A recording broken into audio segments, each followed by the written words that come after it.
Bismillahirrahmanirrahim. Assalamualaikum warahmatullahi wabarakatuh. Alhamdulillah. Innal hamdalillah wassalatu wassalamu ala rasulillah sayyidina Muhammadin bin Abdillah wa ala alihi wa ashabihi wa man ittaba. Amma ba'du fa inna asdaqal hadithi kitabullah wa khairul hadi hadi Rasulullah sallallahu alaihi wasallam. Wa syarrul umuri muhdatsatuha wa kullu muhdatsatin bid'ah wa kullu bid'atin dalalah wa kullu dalalatin fin nar wa risalatul muqaddimin rahimahullah ta'ala wa adana naf'a bihi wa bi'ulumihi fid dharain amin.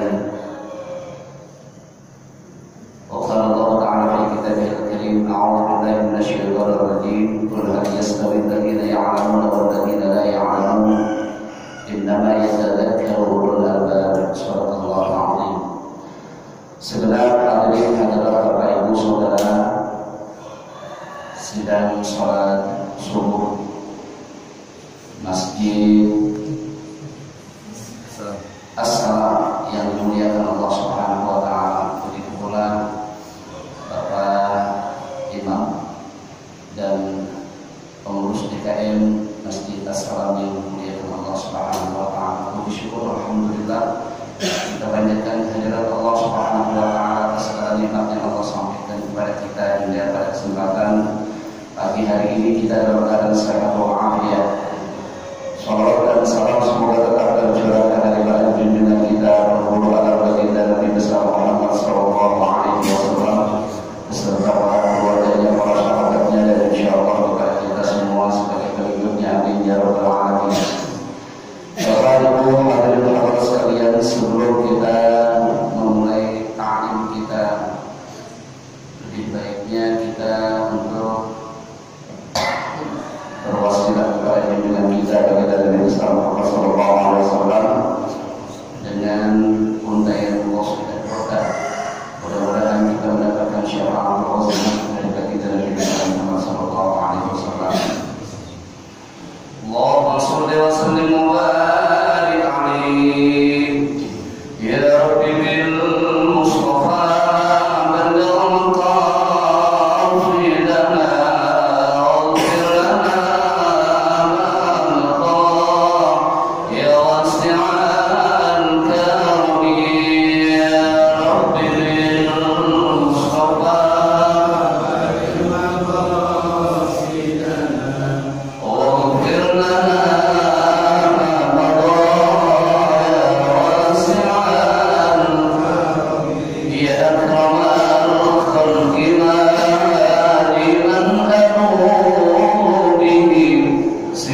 Hadirin saudara jamaah sekalian yang dimuliakan Allah Subhanahu wa taala. Bersyukur kita yang kedua bahwa Allah masih memperkenankan kita untuk dapat melangkahkan kaki kita dan menancapkan niat yang ikhlas untuk beribadah kepada Allah. Kesempatan yang dapat kita lakukan saat ini adalah membawa diri kita untuk lebih taqarrub ila Allah. Semoga saja seluruh rangkaian amal ibadah menjadi satu catatan amal ibadah yang diterima di sisi Allah Subhanahu wa taala. Termasuk di dalamnya adalah kita bermuzakarah dalam majelis ilmu. Sebelum saya mengetengahkan satu materi yang mungkin berkaitan dengan kehidupan kita di dalam beribadah, terlebih dahulu sebagai satu pembuka buat kita agar kita memahami sebenarnya apa yang terjadi di kalangan masyarakat kebanyakan saat ini ketika menyikapi tentang masalah ibadah dan keyakinan seseorang. Di dalam Islam itu untuk mencapai ketakwaan dan keimanan maka perlu ilmu. Tapi ilmu itu pun kita harus mengerti. Ada orang yang belajar tasawuf, ada orang yang belajar ilmu fikih. Kalau orang semata-mata belajar tasawuf tanpa belajar ilmu fikih, yang seperti saat ini berkembang. Jadi seakan-akan mereka merasa paling benar. Maka kata seorang imam, yaitu Imam Al-Ghazali, bahwa orang ini akan menyebabkan menjadi murtad. Belajar ilmu tasawuf doang, nggak belajar ilmu fikih dan ilmu lain. Tapi sebaliknya kalau orang cuma belajar ilmu fikih, belajar tasawufnya tidak, maka dia akan menjadi orang yang fasik. Kenapa demikian Ustaz? Orang yang cuma belajar tasawuf, belajar tentang hakikat ketuhanan, belajar tentang hati, maka merasa dirinya paling bersih. Tasawuf. Ya, seperti sekarang ukuran kebaikan seseorang itu hanya diukur dengan kebaikan-kebaikan terhadap sesama manusia yang membina hatinya.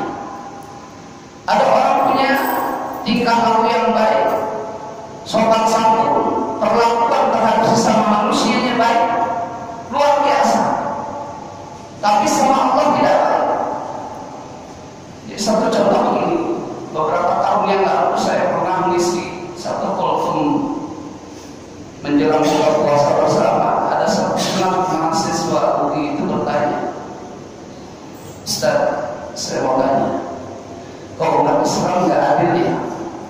Saya bilang, kenapa nggak adil?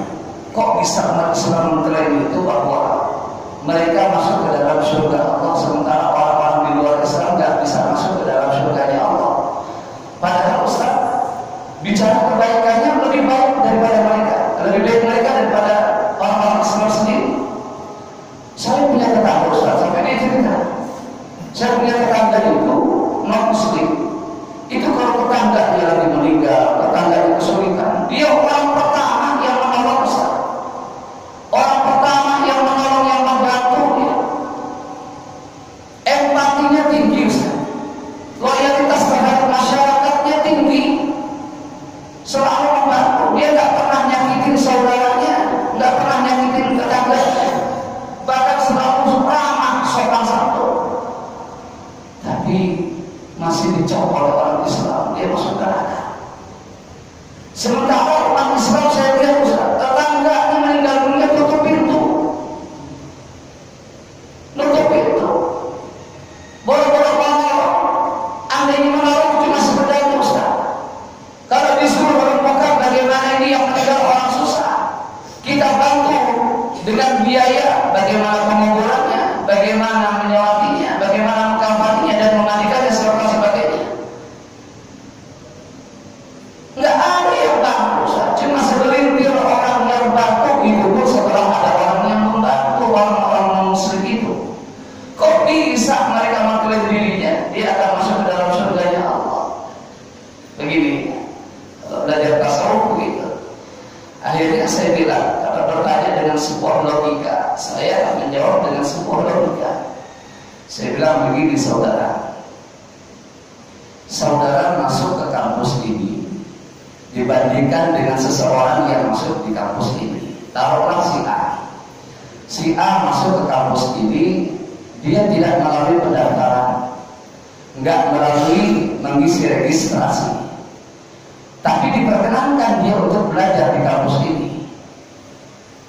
Kalau seandainya mau ikut ujian, membuat makalah dan menyusun skripsi pun diperkenankan. Hanya saja satu hal, dia tidak melalui pendaftaran, tidak melalui mengisi registrasi. Sementara Anda masuk ke kampus ini melalui registrasi pendaftaran, jelas Anda diakui. Pun mereka diakui yang tidak melalui registrasi. Orang tahu dia belajar di sini. Nah, permasalahannya begitu di akhir semester, pada saat diri sudah, saya bertanya, kira-kira yang dapat ijazah Anda atau orang tadi yang si A yang tidak melalui registrasi? Dia bilang spontanitas, oh jelas saya Ustaz, saya dapat ijazah, yang A nggak dapat. Kenapa? Karena saya melalui pendaftaran, melalui registrasi. Saya bilang sama dengan pertanyaan Anda. Kenapa umat Islam mengklaim dirinya bisa masuk dalam surga walaupun mereka itu pernah berbuat kesalahan, mereka berbuat zalim? Saya bilang sebuah prinsip di dalam agama kita, karena mereka melalui pendaftaran. Apa pendaftarannya? Ucapan asyhadu an la ilaha illallah wa asyhadu anna Muhammadar Rasulullah. Kalimat asyhadu an la ilaha illallah wa asyhadu anna Muhammadar Rasulullah itu ilmu fikih namanya. Ya. Nah, mereka tidak melalui kalimat itu. Mereka ikut sholat tapi tidak pernah mengucapkan asyhadu an la ilaha illallah. Walaupun di dalam sholat itu ada kalimat asyhadu an la ilaha illallah wa asyhadu anna Muhammadar Rasulullah. Dan itu ada satu ayat. Nggak bisa. Ya. Jadi kalau bicara mana Ustaz, kira-kira baikkan kita belajar tasawuf atau belajar fikih. Jadi kalau penjelasan itu bukan sebuah pilihan, yang pilihan terbaik itu adalah orang belajar tasawuf dan orang belajar ilmu fikih serta ilmu-ilmu yang lainnya, melengkapi itu. Jadi kalau kita belajar tasawuf, jangan dulu bicara tentang hati, jangan dulu memfonis banyak orang lain, termasuk kita memfonis orang-orang di luar Islam. Sudah, kita jalankan saja dengan keikhlasan kita. Nah, kalau belajar fikih, kita perbaiki ibadah kita. Nah, begitu hadirin. Nah, yang ingin saya jelaskan adalah bahwa saya seringkali mendapati pada saat kita sholat berjamaah itu beberapa hal yang dapat menghilangkan pahala berjamaah yang disebut mufawwidhah li ajril jamaah. Mufawwidhah li ajril jamaah itu sebutannya adalah meluputkan pahala berjamaah. Jadi dalam kitab Yaqutun Nafis ini saya berbicara tentang makruhatil jamaah, kemakruhan di dalam berjamaah. Ini banyak kita jumpai. Ya, kalau orang-orang tua dulu tuh kalau melihat orang yang kelihatannya nggak pas dengan ibadah, terlihat kemakruhan karena suka marah di tempat. Ya, nah kita jangan, kita perbaiki dengan nasihat-nasihat yang baik, kemudian dengan majelis-majelis ilmu. Apa saja makruh di dalam berjamaah itu? Nah, di sini makruhatil jamaah. Makruhatil jamaah dikathiratul minha. Kemakruhan di dalam berjamaah itu banyak, di antaranya adalah tarkut taswiyah. Tidak merapatkan shaf atau meninggalkan barisan shaf. Ya. Kesunahan kita adalah meratakan shaf. Baris pertama ratakan shaf. Mulainya dari mana? Dari tengah yang sejajar dengan imam. Kita tidak boleh ketika kita berjamaah kita mengambil paling pinggir dulu, paling pinggir kanan atau pinggir kiri, tidak boleh. Ya, yang paling bagus sunnahnya adalah di tengah-tengah. Baru yang lain mengikuti. Ya. Karena bagikan nahkoda, kalau seandainya nahkoda berada di tengah-tengah, aman.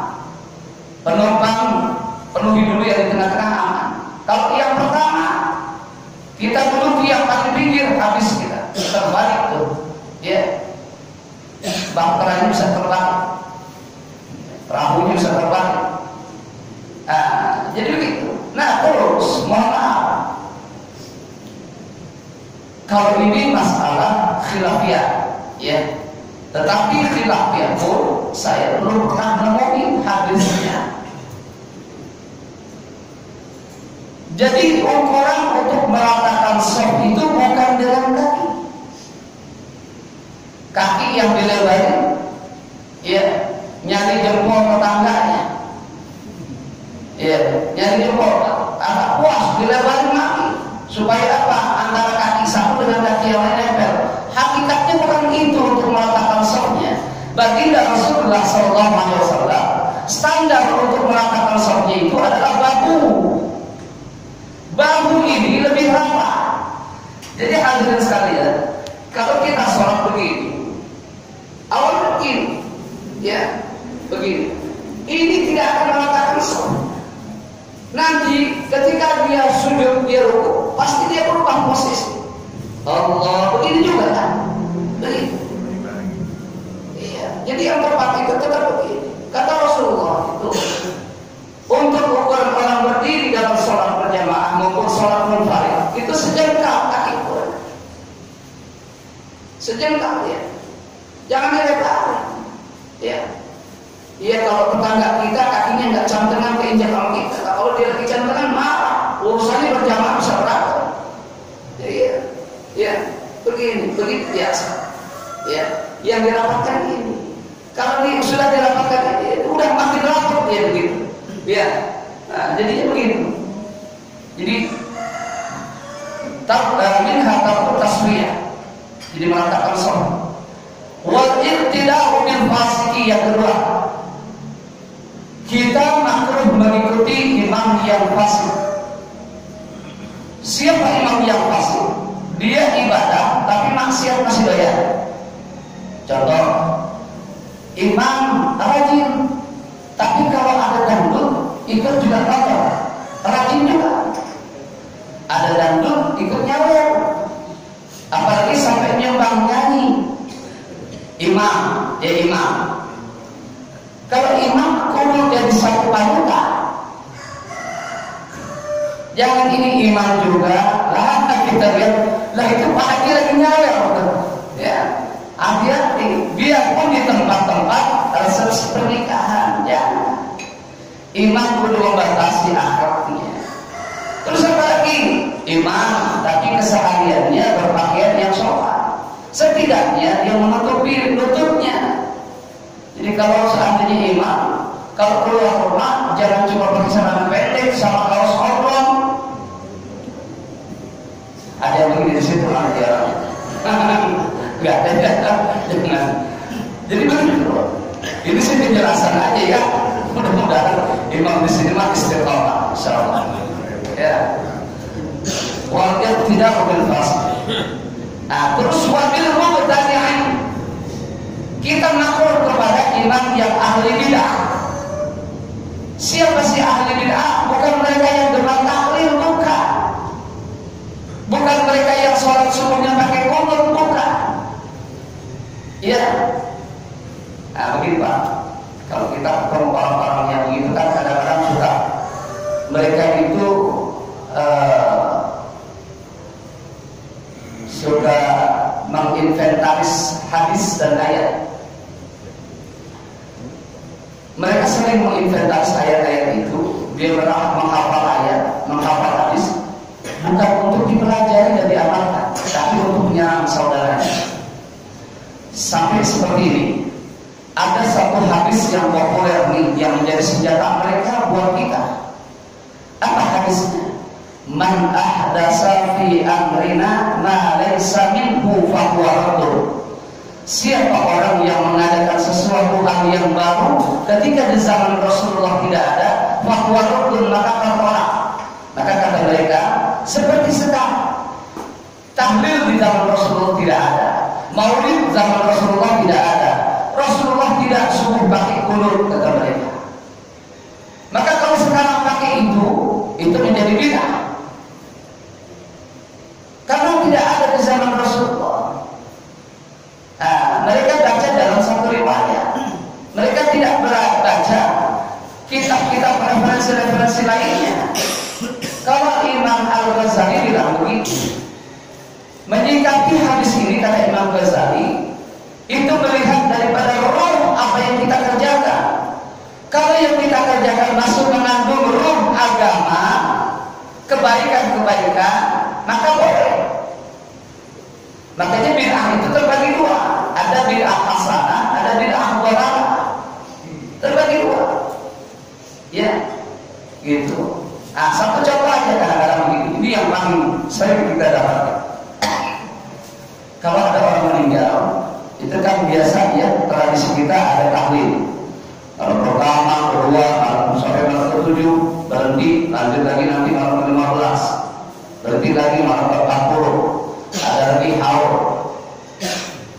Kata mereka begini, itu bid'ah, haram. Kenapa? Hadis Rasulullah mengatakan jelas, idza mata ibnu Adam in qata'a amaluhu illa min salasin. Apabila cucu Adam meninggal dunia, maka terputuslah seluruh amalnya kecuali tiga. Illa min salasin. Shadaqatin jariyah, aw 'ilmin yuntafa'i, aw waladin salihin yad'ulah. Sedekah jariyah tidak putus, ilmu yang bermanfaat tidak putus, dan doa anak yang soleh tidak putus. Jadi kalau seandainya ada orang meninggal ditahlilkan, haram, bid'ah. Ya. Nah, kita kaji lagi, belajar lagi. Jadi kalau orang ngaji, kita kalau anak-anak kita masuk di pesantren itu, dia akan belajar ilmu alat Bapak. Ibu sekalian, mereka akan belajar ilmu alat itu ilmu nahwu sharaf. Kalau kita kaji dari hadis ini secara ilmu alat, ya, kita kan dengan ilmu alat bisa menerjemahkan ayat, ya, bisa mengerti hadis kalau kita mengerti ilmu alat. Kalau nggak mengerti ilmu alat nggak akan bisa. Makanya jangan suka sombong dengan fatwa. Kadang-kadang nggak mengerti ilmu alat, dia berfatwa, beristidlal, mengeluarkan dalil-dalil, ini repot, ya. Seperti apa? Nah gini, idza mata ibnu Adam in qata'a. Bahasa in qata'a maknanya terputus, tapi secara jabatan kalimat dalam sastra Arab, ilmu Arabnya itu adalah fi'il thulathi majid. In qata'a itu adalah fi'il thulathi majid. Apa itu Ustaz fi'il thulathi majid? Kata kerja yang mengandung separuh. Fi'il thulathi majid adalah kata kerja yang mengandung separuh. Maka ulama-ulama tafsir memberikan definisi terhadap hadis ini bahwa idza mata ibnu Adam in qata'a amaluhu. Apabila anak cucu Adam meninggal dunia, maka terputuslah seluruh amalnya, sebagian amalnya. Maksudnya begitu. Enggak semuanya, yang terputus sebagian. Gitu. Karena secara jabatan kalimat ini adalah fi'il thulathi majid. Sebagian yang terputus. Yang mana yang terputus? Urusan dunia. Jadi kalau orang meninggal gak bisa bayar utang, orang meninggal gak bisa menepati janjinya, udah meninggal, ya. Tapi kalau urusan akhirat masih nyambung. Ada orang meninggal didoain, ya. Apalagi misalnya ada orang meninggal baru udah meninggal, tangannya belum kering, dia datang ke makam didoain, nyampe apa enggak? Lebih cepat kalau di makam. Makanya kenapa kita disuruh ziarah ke makam orang tua kita, doain orang tua kita. Kalau mau cari keberkahan dari Allah melalui kebaikan daripada orang-orang yang dimakamkan, boleh. Itu kenapa ada ziarah begitu? Ya, bolehnya karena kita mengambil keberkahan dari Allah melalui kebaikan dan ilmu dari orang-orang yang telah meninggal dunia yang kita datangi saat itu. Itu begitu. Boleh jadinya. Nyambung nggak? Nyambung. Sampai atau tidak? Berarti nggak sampai. Yakin sampai kita. Doa kita. Kenapa? Kalau memang kita doa kita nggak sampai kepada orang yang meninggal, kan karena seperti itu. Orang meninggal harus didoain. Udah terus. Lalu kenapa Rasulullah kalau lagi sholat jenazah itu di takbir yang ketiga dan keempat pakai doa? Kalau nggak nyambung, nggak nyampe Rasulullah nggak pakai doa.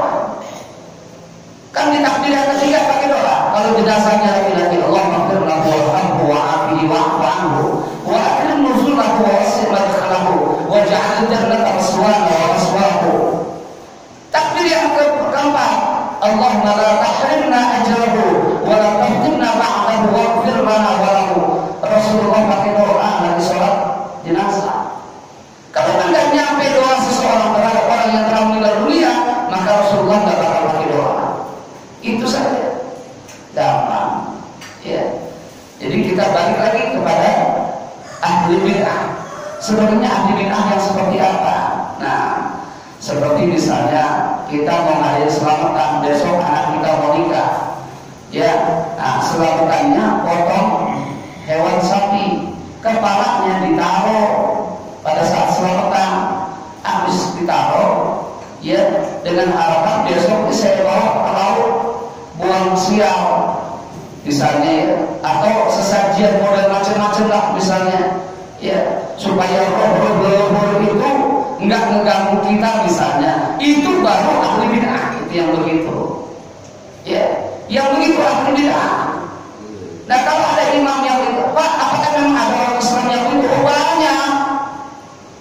Di pelosok-pelosok itu masih ada yang begitu. Jangankan begitu, di Jakarta pun masih ada. Orang mau lahiran diselipin gunting, masih ingat Bu? Ya, selipin gunting. Yang begitu ahli bid'ah. Urusan apa orang mau lahir ditaruh gunting? Ya, supaya kuntilanak takut. Bahasanya begitu ya. Yang nggak begitu, itu namanya ahli bid'ah. Ya, jadi kita makruh untuk mengikuti ahli bid'ah. Wa imamatuha, dan makruh untuk mengikuti imam keduanya. Wa imamatul muwaswisi, kita makruh juga mengikuti daripada imam yang was-was. Kalau sekarang mungkin sudah tidak ada. Cuma kita akan suka melihat saja, jarang kejadiannya. Yang mana imam was-was? Misalnya dia jadi imam, salli fardhu subhi raka'atain mustaqil, Allahu Akbar, nggak jadi, lepas lagi, ulang lagi, Allahu Akbar. Kalau sampai 3 kali, maka itu yang disebut imam muwaswis, ya, imam yang was-was. Kalau 2 kali masih bisa terhitung wajar. Tapi kalau sudah 3 kali, maka kita mengikutinya. Karena tersebut dia dalam imam yang was-was, al-muwaswisu, jangan. Makanya imam, mohon maaf, imam pun harus ada ilmunya. Imam nggak boleh kelamaan dalam takbiratul ihram. Allahu Akbar. Misalnya biarpun dia suaranya bagus, dia panjang nama dia, enggak. Itu yang menyebabkan was-was. Karena setan itu hebat. Ya. Setan itu bisa masuk ke dalam kekhusyuan kita dalam sholat. Allah, kan yang utama itu ketika kita mengucapkan takbiratul ihram, lisan berbicara, hati yang mereferensikan, hati yang mengaplikasikan arti itu. Allah, dan hati Allah Maha Besar. Allah Akbar. Gak usah kata imam Allahu Akbar. Ya. Jadi saking hebatnya imam itu, nanti kalau Bapak ketemu dengan imam yang bacanya begini, Alhamdulillahi Rabbil Alamin, Ar-Rahmanir Rahim, Maliki Yaumiddin, Iyyaka na'budu wa iyyaka nasta'in. Jangan salahkan. Ini berarti imam telah mengerti secara ilmu tasawuf. Kenapa begitu? Karena di dalam suratul Fatihah itu ada nama-nama syaitan, nama-nama iblis. Si imam tahu, dia tidak mau sebut itu. Hirab, nama. Dulil, nama setan, nama iblis. Nama setan Dulil, nama setan, nama iblis lagi Hirab. Maka dia tidak tahu. Alhamdulillah ya Rabb, Alhamdulillah ya Rabbil. Sengaja seperti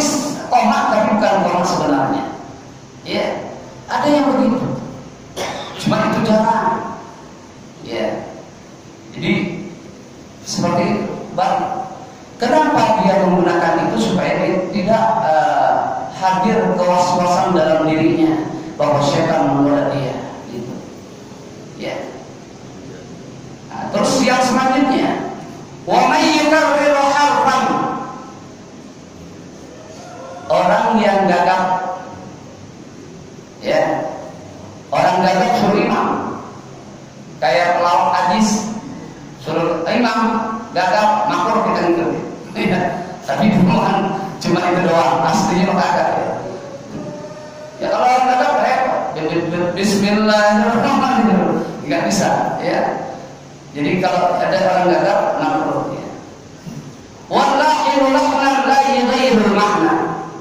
Kita juga makruh kepada imam yang mengucapkan konsonan huruf yang harusnya O dibaca A sama dia. Contohnya, walaupun tidak berubah makna sebenarnya, ya, tidak berubah makna, nah, kita makruh. Kecuali tidak ada lagi imam yang fasih kecuali dia. Kan ada begini. Maaf ini ya, ini biasanya terjadi terdapat di orang-orang Seberang, tapi orang Seberang pun nggak demikian. Kawan-kawan saya banyak dari NTB, dari Bima, dari Sumatera Barat, itu yang mereka korit juga banyak. Bahkan imam-imam saya banyak di Masjid Reporotidah yang orang Sumatera Barat, di orang Bima, terus kemudian yang di Masjid Jud Mutia, ya, kawan saya banyak di oper ke sana, sampai yang ke akhir itu ada juga. Tapi mereka bisa. Nah, yang makruh itu kalau begini, ihdinas siratal mustaqim, ya, secara huruf, makharijul huruf dan sifatul huruf benar.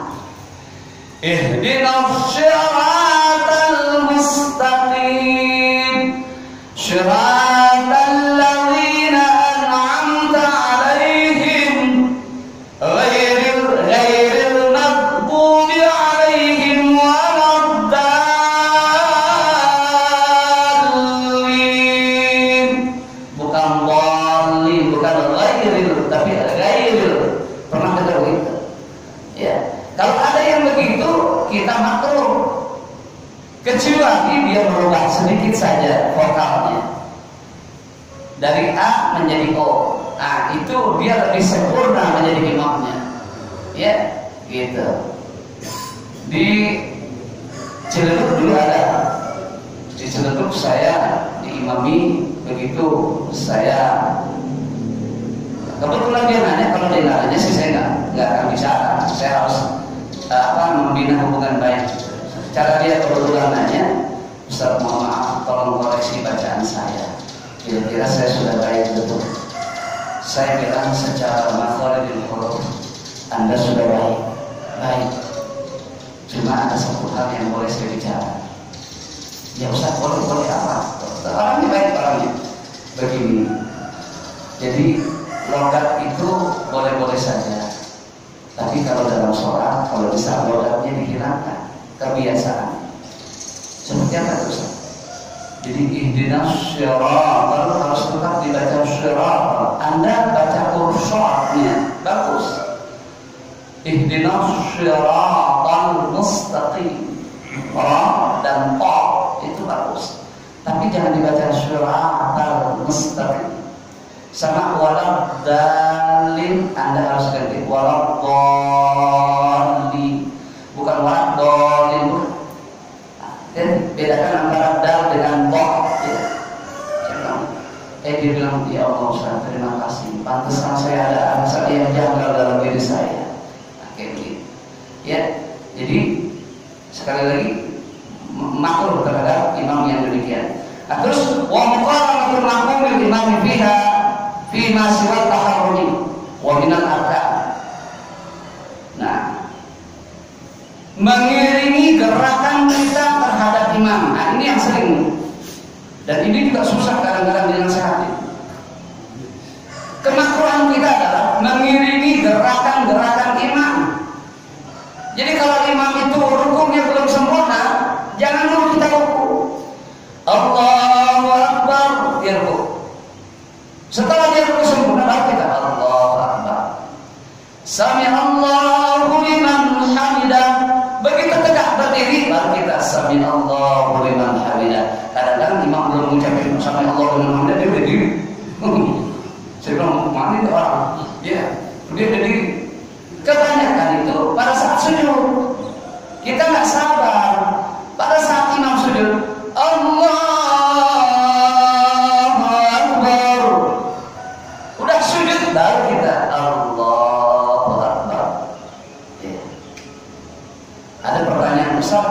tidak.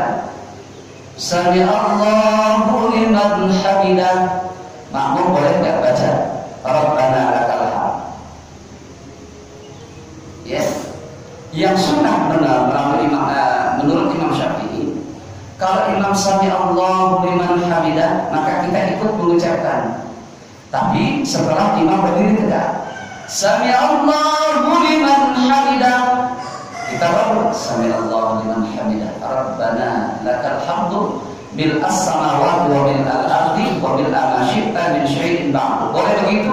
Boleh. Rabbana lakal hamdu bil as-samawati wa bil ardi wa bil ma syi'ta min syai'in ba'du. Boleh.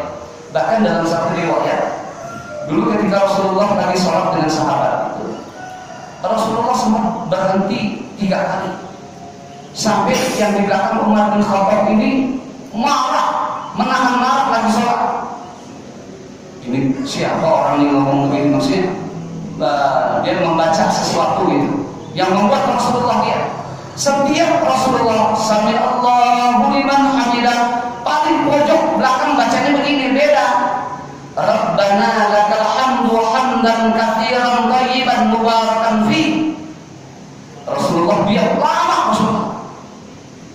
Baru Allahu Akbar. Untuk sholat rakaat yang kedua begitu juga. Sami Allahu liman hamidah. Dia baca lagi Rabbana lakal hamdu hamdan katsiran thayyiban mubarakan fi.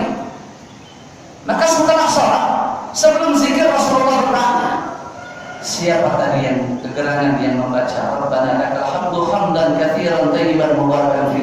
Enggak mau menunjuk tangan sampai Umar bin Khattab, biar ya Rasul, biar urusan saya orang ini. Dia hurus pedang. Begitu menghunus pedang, kata Rasulullah, ya masuk pedang, masuk. Aku tidak marah, kata Rasulullah. Aku tidak marah. Justru aku bingung. Limana ya Rasul? Kenapa bingungnya? Setiap ada orang yang membaca itu, 30.000 malaikat itu mengelilingi kita sedang sholat berjamaah ini. Lantaran kalimat itu, selama ini aku belum pernah didatangi 30.000 malaikat yang ketika membaca tidak itu. Tetapi saat di belakang ada yang membaca itu, saya melihat 30.000 malaikat itu mengelilingi kita, memberikan satu syafaatnya, memberikan satu catatan terbaiknya buat kita. Baru Umar bin Khattab, yang pojok baru ngaku, saya ya Rasul. Maka setelah itu baru ada orang yang merubah bacanya. Bukan merubah sih, artinya dia mau ngambil bacaan yang begitu. Boleh atau tidak? Boleh. Iya, boleh. Sekali lagi, jangan mendahulukan gerakan imam, terutama yang salam. Salam itu imam setelah salam yang kedua baru kita salam. Jangan imam baru salam pertama, Assalamualaikum warahmatullahi, Assalamualaikum warahmatullahi, baru kita Assalamualaikum warahmatullahi, Assalamualaikum warahmatullahi. Berjamaah menuju kepada kekompakan, persatuannya dilihat ke situ. Ya. Jadi jangan Assalamualaikum warahmatullahi, kita udah ucapin Assalamualaikum warahmatullahi. Jangan. Makruh dulu. Ya. Jadi setelah salam yang kedua, makanya imam untuk salamnya yang kedua harus juga dikeraskan. Assalamualaikum warahmatullahi, Assalamualaikum warahmatullahi. Kenapa? Dalam satu riwayat dijelaskan, ketika imam mengucapkan salam sebelah kanan, 40 rumah mendapatkan kebaikan dari sholat-sholat berjamaah kita. 40 rumah, kecuali mereka yang sedang maksiat nggak bisa dapat itu.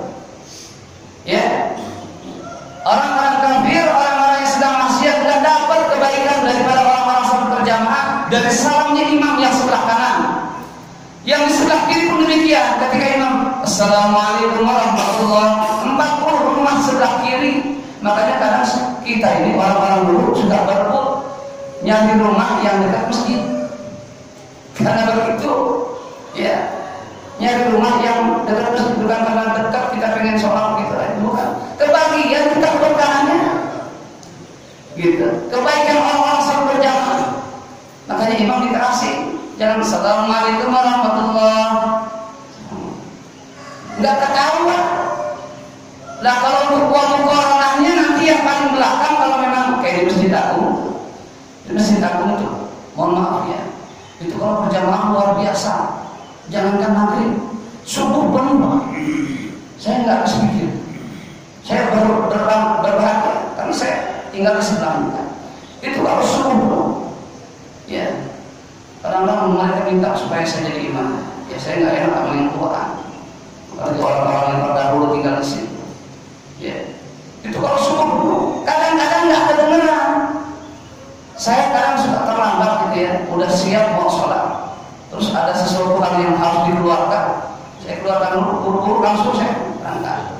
Ya, kadang saya paling belakang dapatnya. Ketika assalamualaikum warahmatullah, nungguin salamnya kedua, mana dia? Tahu-tahu astagfirullahaladzim. Ya, umumnya kita imam itu perjelas. Tadi kan enak. Assalamualaikum warahmatullah, assalamualaikum warahmatullah. Baru kita ngikutinnya enak. Assalamualaikum warahmatullah, assalamualaikum warahmatullah. Enak. Nah, dan yang terakhir, kemakruhan dalam berjamaah adalah wanfiraduhu anis shalah, menyendiri dalam sholat nggak boleh. Ya, termasuk sholat dua imam.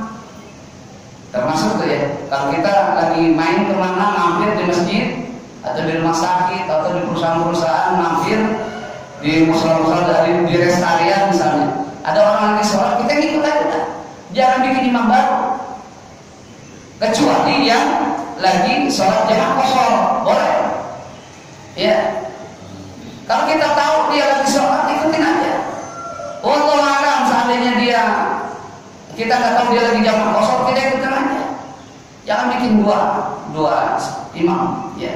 Jadi wanfiraduhu anis shalah, kemakruhan kita itu menyendiri dalam berjamaah dalam sholat.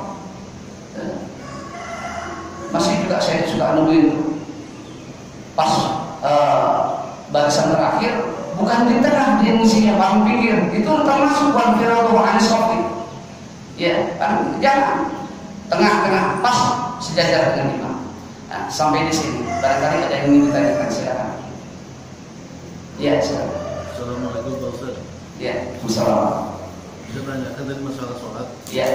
Kadang-kadang imam bacaan pertama, bacaan keduanya kadang-kadang lupa. Itu apa harus diterusin? Apakah balik lagi Pak Ustaz? Balik ayat lagi? Ya. Pertama, kedua, orang nikah, pengen nikah di masjid, kayak masjid. Orang itu jarang-jarang ke masjid atau belum pernah ke masjid. Ini pertanyaan saya, kadang-kadang wanita pada datang itu yang head atau dapat bulan, boleh nggak ke masjid Pak Ustaz? Terima kasih Ustaz. Assalamualaikum warahmatullahi wabarakatuh. Luar biasa pertanyaan ini. Baik, yang pertama, ketika imam lupa dengan bacaannya, maka batasannya sampai 3 kali dia ingat. Kalau sudah 3 kali lupa, berganti ayat boleh. Ya. Tapi kalau sudah di pertengahan dia lupa, lebih baik diberhentikan langsung rukuk. Jangan memaksakan diri sampai 3 kali. Kalau memaksakan diri sampai 2 kali nggak apa-apa, barangkali memang dia lupa. Ya. Kalau dia sampai 3 kali, nanti masuk al-muwaswisu, orang-orang yang ragu tapi keraguan di dalam kesalahan. Ya, beda lagi tuh, keraguan di dalam kesalahan. Ya, itu. Saya pernah juga dulu tuh, lagi mampir kebetulan, lagi main ke rumah saudara di Halim, tapi mampir saya di Gatot Subroto. Ya, mampir saya kebetulan lagi jadwal kosong, numpang sholat. Di situ masjid adanya di gedung-gedung ya, di gedung apa tuh BRI apa ya, bukan. Saya sholat di sana, itu imamnya sampai berkali-kali. Kebetulan ada direkturnya, kalau nggak salah direktur BRI, dan ada satu pejabat. Mungkin dia itu ingin menampilkan yang terbaik, makanya kalau tidak disertai dengan hati yang ikhlas, jangan. Artinya ikhlas itu niatnya ibadah aja, jangan niat ingin dipuji orang dengan segala hafalan-hafalan. Kalau memang dia yakin sudah dengan hafalannya, hafalkan. Kalau masih ragu dengan hafalannya, jangan dibawa. Nah, dia suruh apa?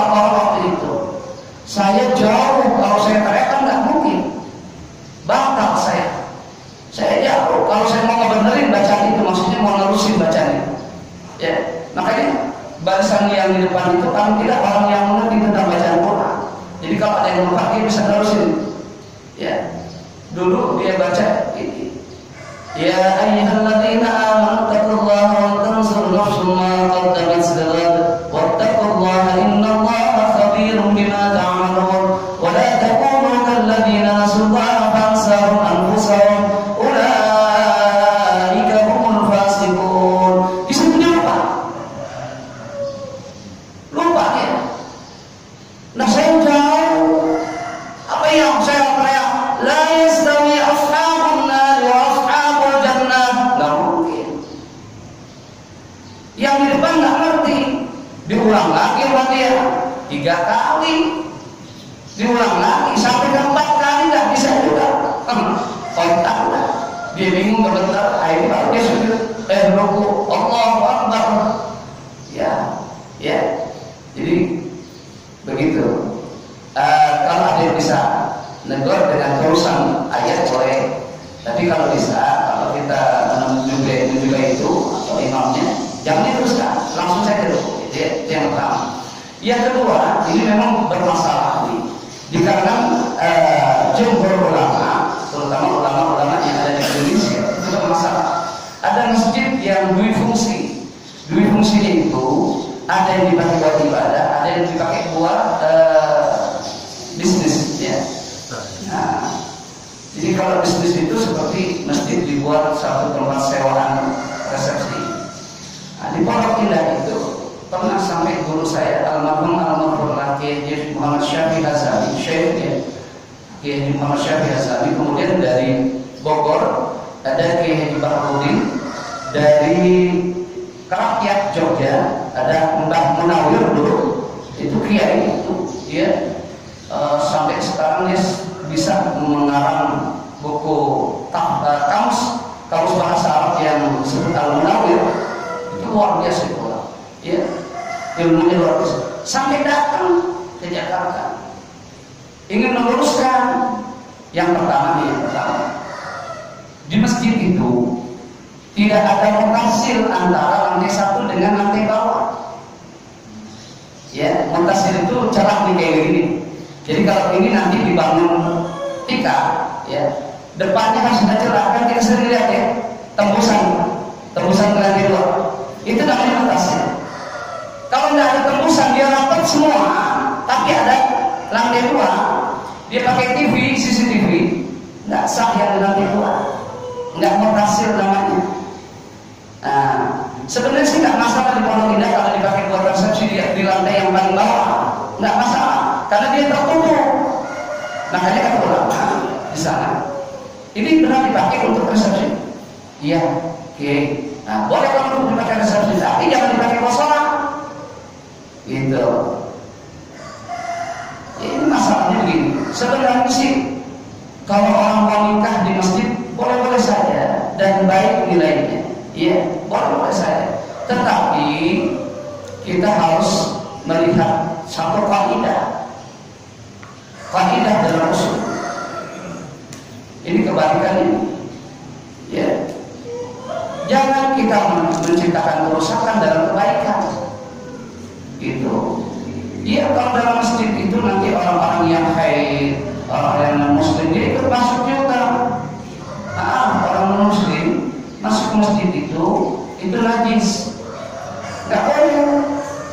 Siapapun dia, menteri sekalipun nggak boleh sebenarnya, nggak boleh.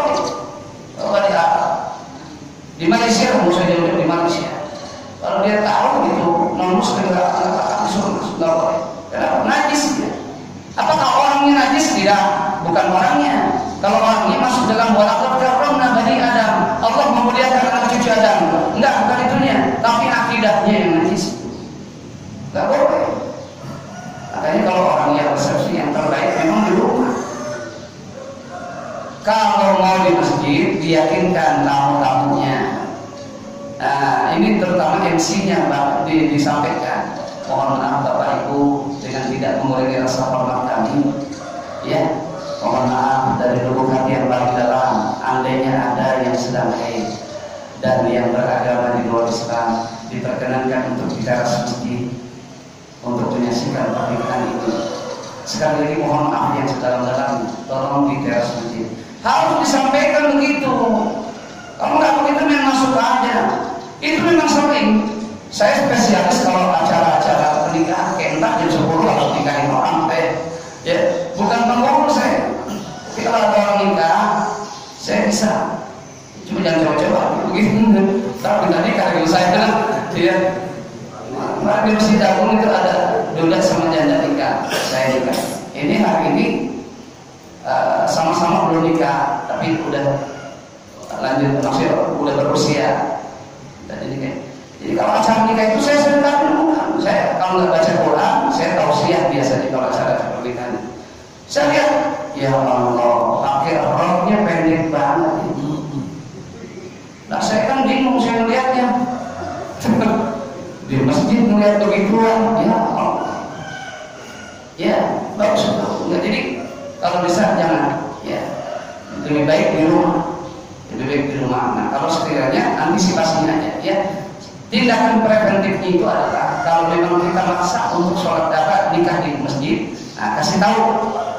Pengurusnya harus paham. Ya harus alim pengurus. Jangan yang haid kasih tahu sama yang sedang sama yang beragama lain yang ya terima kasih.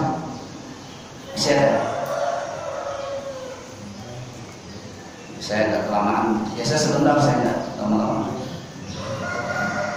Jadi itu bapak ibu tadi dengar kata makruh. Ada yang tahu makruh nggak? Pengertian makruh. Jadi makruh itu salah satu dari al-ahkamul hamsah. Jadi ada 5 hukum dalam Islam.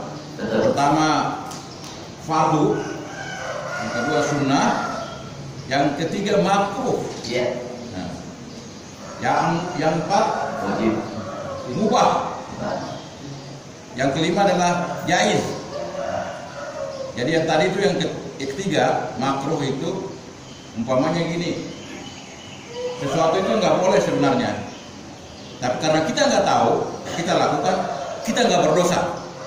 Ya, kalau tidak dilakukan atau tidak terjadi, ya kita dapat pahala. Umpamanya tadi Pak Imam belum nengok ke kiri, kita udah duluan. Nah, itu makruh, nggak dosa sih, tapi jenengan itu nggak dapat pahala, jadi nggak dosa. Bisa dimengerti? Jadi harus dipahami. Ya, silakan Ustaz.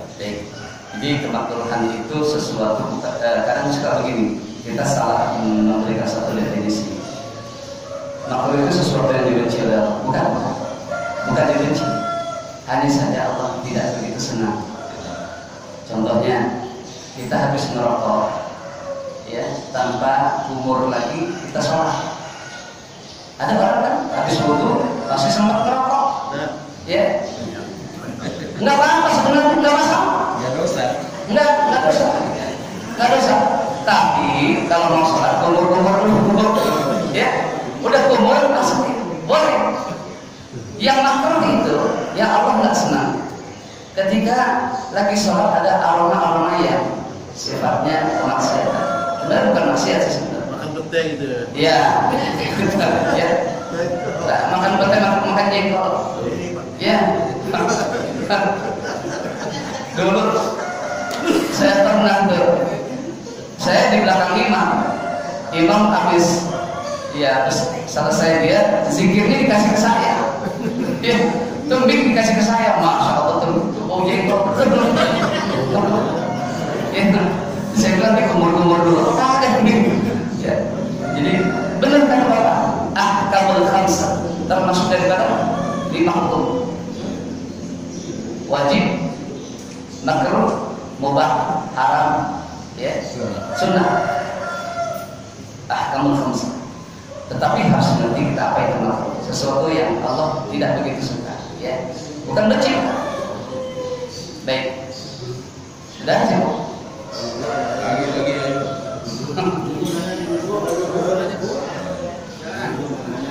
Alhamdulillah, udah paham itu ya. Nah, Iya, silakan.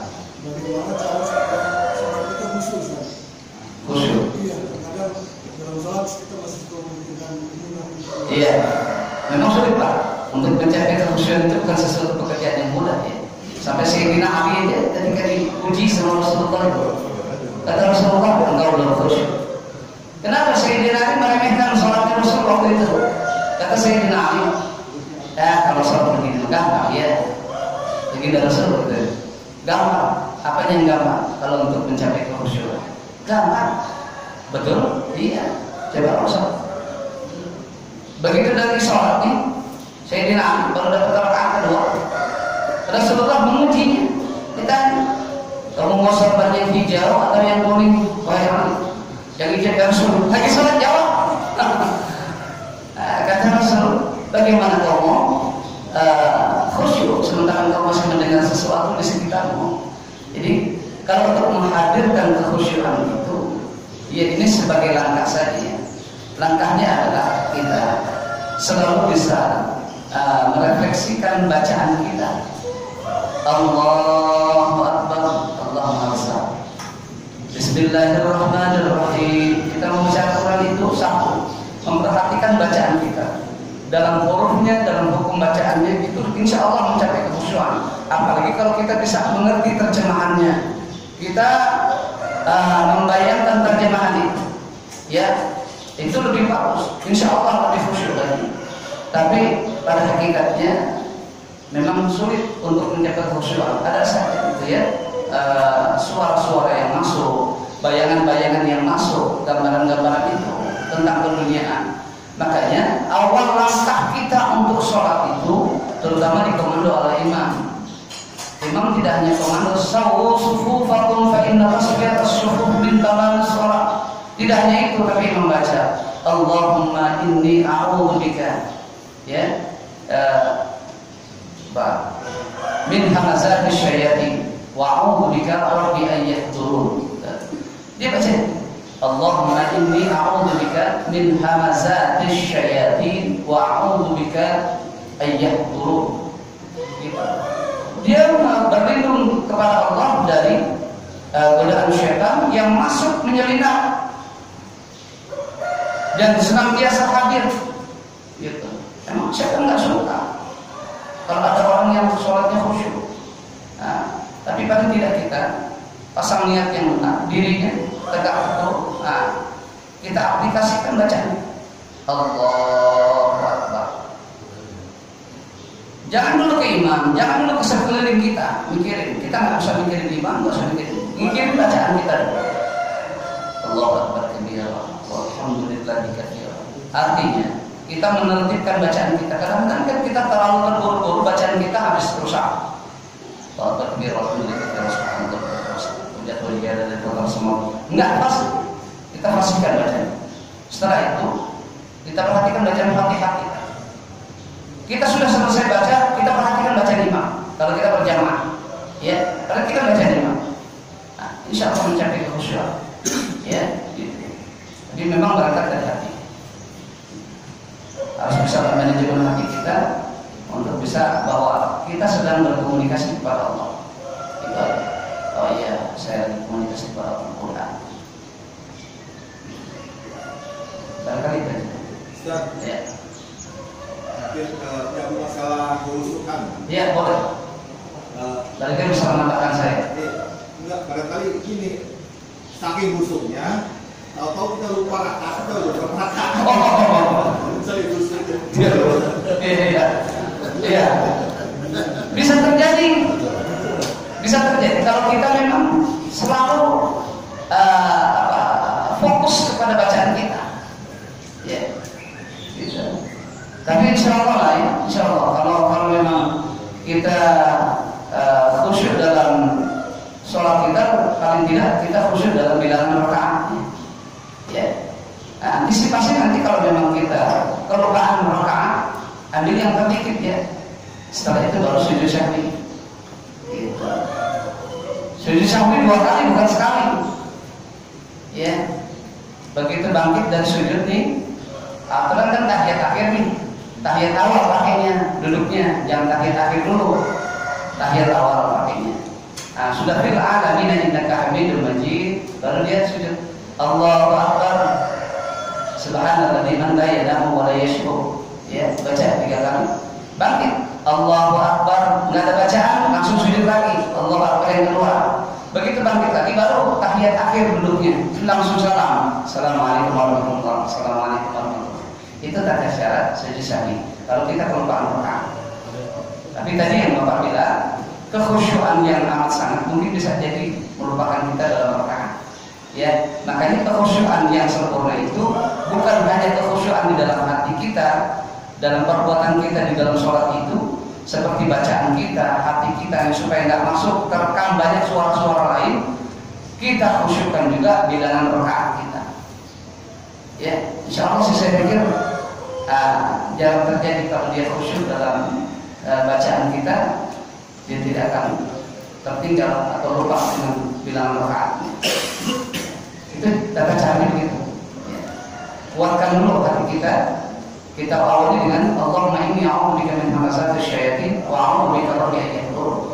Setelah itu mengaplikasikan bacaan kita, bacaan-bacaan kita. Syukur-syukur kalau kita bisa mengerti bacaan itu, kita hafal artinya.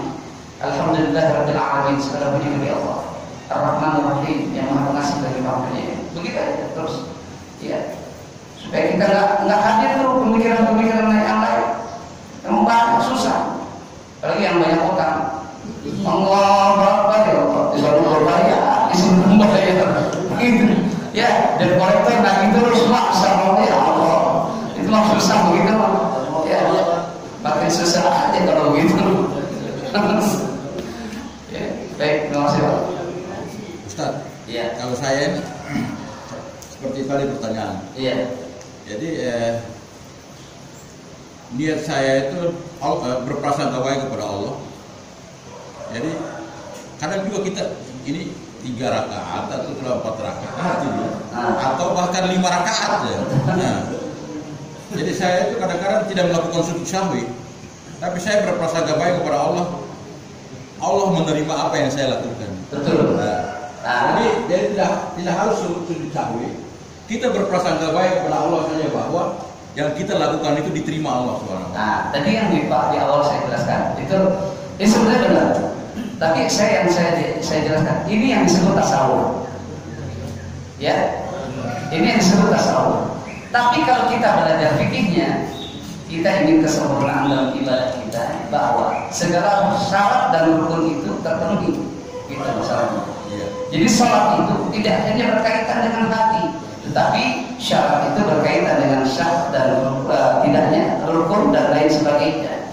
Kalau sekiranya ada satu solusi yang diberikan oleh ulama-ulama kita bagaimana menyikapi ketinggalan atau terlupanya bilangan rakaat, salah satu supaya menghilangkan keraguan. Kalau Bapak yakin nggak masalah tuh, ya Bapak yakin nih Allah pasti menerima segala amal saya, perbuatan saya, itu keyakinan. Lalu Bapak putuskan di situ, saya sudah cukupkan rakaatnya, itu boleh, ya.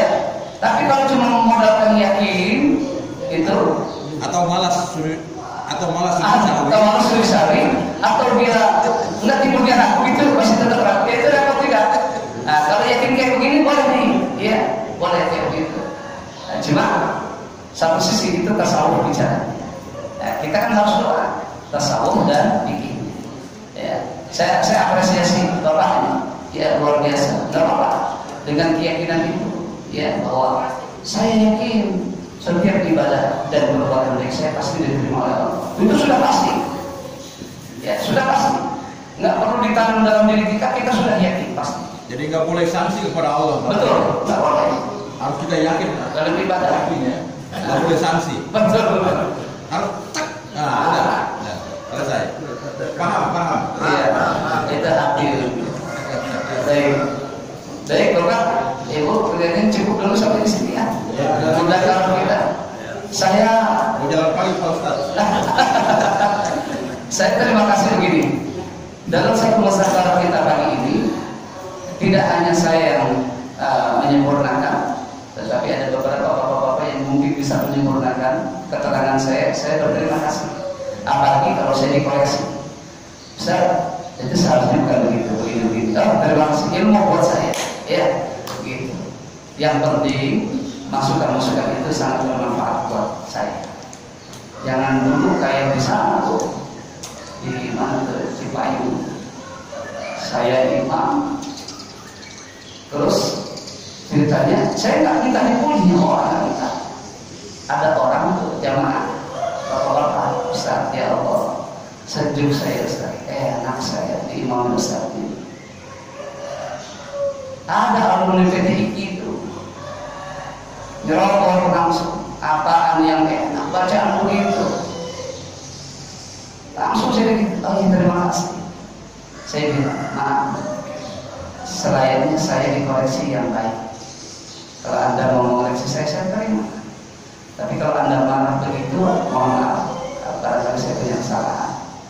Kita baru ketemu, saya bilang, ya, terima kasih, apresiasinya. Langsung dimarahin sama pengurus masjid. Ya, kalau itu baru lulus PTI gitu, saya tahu bacaan kamu itu kayak apa ya berdua semua. Akhirnya saya bilang udah jangan ribut, saya bilang ini bakal jadi ribut begini sih. Ya, nah kalau yang kayak begini kan enaknya ada. Ya, saya sangat menerima. Ya, baik, Bapak Ibu hadirin hadirat sekalian yang dimuliakan Allah. Mudah-mudahan majelis ilmu kita, mudah-mudahan kita pagi ini diberikan keberkahan oleh Allah Subhanahu Wa Taala. Dan Allah mengaruniakan kita ilmu yang bermanfaat dan juga pahala-pahala serta kebaikan-kebaikan buat kita. Amal ibadah subuh kita diterima sebagai amal ibadah yang makbulah ya di hadapan Allah Subhanahu Wa Taala. Al-Fatihah. A'udzubillahi minasyaitonir rajim. Alhamdulillahirabbil alamin arrahmanir rahim maliki yaumiddin. Iyyaka na'budu wa iyyaka nasta'in ihdinas siratal mustaqim siratal ladzina an'amta 'alaihim ghairil maghdubi 'alaihim waladdallin. Sallallahu alaihi alhamdulillah mulanya ma'mur. Allahumma shalli ala sayyidina Muhammadin fil awwalin wal akhirin wa barik wa sallim ala radhiyallahu tabaraka wa ta'ala wa sahabati rasulillahi ajma'in. Allahumma inna nas'aluka hifdzal mursalin. Allahumma inna nas'aluka hifdzal mursalin wa rahmatan nabiyyin wa ilhamal malaikatil muqarrabin. Allahumma zidna 'ilman nafi'an warzuqna rahmatan wasi'atan wa 'amalan mutaqabbalan rizqan katsiran halalan thayyiban. Allahumma ighfir lana dhunubana wa li walidina warhamhum kama rabbawna shighara wa li jami'il muslimina wal muslimat wal mu'minina wal mu'minat. Allahumma la tad'alna fi maqamina hadha dhanban illa ghafarta wa la hamdan illa farajta wa la 'ayban illa satarta wa la daynan illa qadayta wa la maridan illa shafaita wa la jahilan illa 'allamta wa la sa'ilan illa a'taita wa la 'asiran illa yasarta wa la faqiran illa aghnita wa la hajatan min hawaijid dunya wa 'adhabil akhirah illa qadaytaha wa yasartaha. Rabbana atina fid dunya hasanatan wa fil akhirati hasanatan wa qina adzaban nar. Sallallahu ala sayyidina Muhammad wa ala alihi wa sahbihi wa barik wasallam. Walhamdulillahirabbil alamin. Terima kasih yang sebesar-besarnya atas kesempatan ini. Mohon maaf yang sedalam-dalamnya. Wallahu muwaffiq ila thoriq. Wassalamualaikum warahmatullahi wabarakatuh. Waalaikumsalam. Sallallahu alaihi Muhammad sallallahu alaihi wasallam.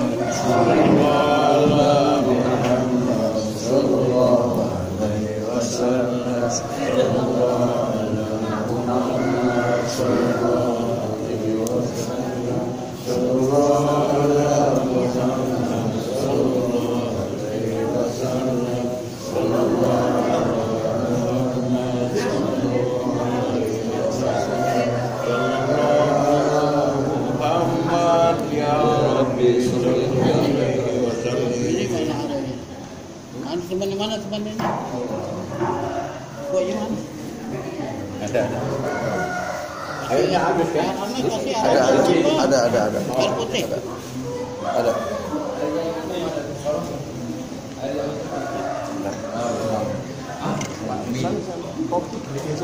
Biasa. Apa aja apa? Mau kopi boy? Jangan lapang, kan? Kopi kan? Kopi.